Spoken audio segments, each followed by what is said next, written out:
Hello everyone, good morning সকলকে। কেমন আছো তোমরা? সকাল সকাল বেরিয়ে পড়েছি আমি বাজারে যাব বলে। বাজারে এসে দেখি এক জায়গায় খুব ভিড়। আসলে কয়দিন পরে আমাদের এখানে ভোট, তারই এখানে ক্যাম্প চলছে। ফিরে এসে দেখি আমাদের বাড়ির একেবারে সামনে যে জমিটা, তাতে মেশিন দিয়ে ধান কাটা হচ্ছে। এটা জেঠুদের জমি। আর বাবা কয়েকদিন ধরে বাড়িতে এসেছিল, এখন ফিরে যাচ্ছে কলকাতাতে। তো বাবা সাবধানে যাক। আর দেখো, ওই জমিটায় কাটা শেষ, এবার আমাদের জমিটাতে কাটা হচ্ছে একেবারে সামনে। দীপা সেদিন ওর ফ্রেন্ডের যে পোট্রি টাকাটা শুরু করেছিল, এটা তার ফাইনাল লুক। কেমন হয়েছে কমেন্ট করে জানিয়ে। তো বিকেল হয়ে গেছে, এখন আমি যাব পড়াতে। আর আকাশটা একটু একটু মেঘলাও হয়েছে। দেখো, সকালে মাঠ ভরা ধান ছিল, আর এখন পুরোটাই ফাঁকা হয়ে গেছে। যাই হোক, আমি উঠে পড়েছি গাড়িতে আর পৌঁছেও গেছি। আসলে খুব গরমের জন্য এখন চলছে মর্নিং স্কুল, তাই জন্য বিকালে পড়াতে আসে। তো রাতে ফিরে এসে আমরা সপরিবারে চলে গেছিলাম একটা বিয়ে বাড়িতে।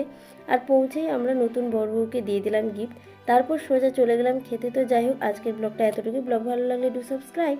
দেখা হচ্ছে নেক্সট ব্লগে। ততক্ষণের জন্য তোমরা সুস্থ থেকো। টাটা।